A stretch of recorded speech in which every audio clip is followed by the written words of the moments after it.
এই আশুরা মিনাল মুহাররম উপলক্ষে আমরা কি কি আমল করব? কয়েকটা আমল এক কথা জেনে নেন, সময় নেই, মনে করেন যে সুর দেওয়ার সময় নেই, আমি শুধু একটা কথায় বলে দিই। আশুরা মিনাল মুহাররম উপলক্ষে কি কি আমল করবেন? এক নম্বর, রোজা রাখবেন। কি রাখবেন? রোজা রাখবেন।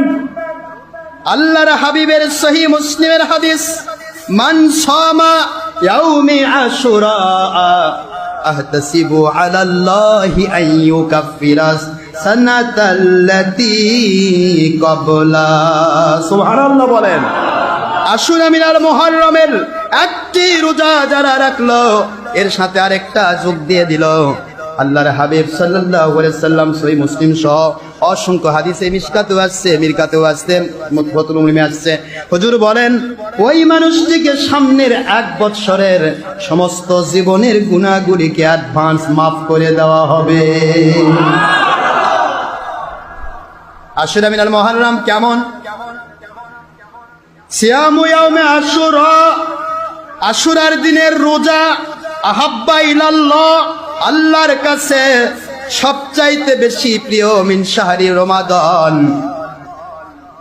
রমজান মাসের রোজার পরেই, বাদা শাহরে রমাদান, রমজান মাসের ফরজ রোজার পরে শ্রেষ্ঠ রোজার নাম আশুরার রোজা।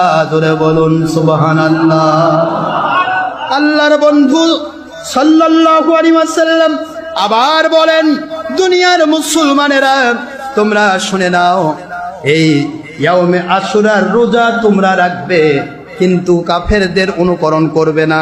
এই দিন রোজা রাখলে তার ওই দিনের শুধু নয়, সারা বৎসরের গুনাহ মাফ করে দেখান তো হবে না, ওই বান্দাটাকে আল্লাহ পাক নিষ্পাপ মাসুম বানায়া দেবে। তাহলে আশুরার রোজা রাখা দরকার আছে? রাখবেন ইনশাআল্লাহ? মাশাআল্লাহ রাখবেন।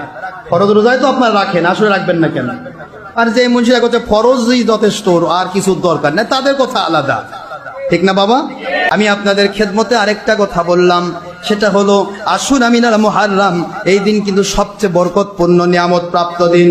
এটার শুরু হয়েছে আদম আলাইহিস সালাতু ওয়াস সালাম জমিনের মধ্যে নাজিল থেকে শুরু, প্রথম বৃষ্টি নাজিল থেকে শুরু, আখির নবী প্রথম সৃষ্টি থেকে শুরু, আর লাস্ট হযরতে ইমাম হাসান হুসাইন রাদিয়াল্লাহু আনহু শহীদি মর্যাদার ঘটনা দিয়ে শেষ। লাস্টে কিয়ামত ঘটবে আশুরা মিনাল মুহাররম, শুক্রবার দিন। জোরে বলুন সুবহানাল্লাহ।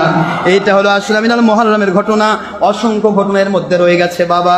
সুতরাং আশুরা মিনাল মুহাররমকে গুরুত্ব যে দিল, হুজুর বলেন, যেই ব্যক্তি মান আকরামা আশুরা মিনাল মুহাররম, যে ব্যক্তি আশুরা মিনাল মুহাররমকে সম্মান দিল, আকরামাহুল্লাহু তাবারাকা ওয়া তাআলা ফিল জান্নাহ, আল্লাহ পাক জান্নাত দিয়ে তাদেরকে সম্মান দেবে।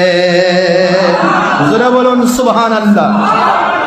শাহরুল্লাহের মুহাররম, মুহররম মাসকে বলা হয়েছে আল্লাহর মাস, রমজান মুবারককে বলা হয়েছে বান্দার জন্য মাস, আর রবিউল আউয়াল হচ্ছে নবীজির মাস। জোরে বলুন সুবহানাল্লাহ।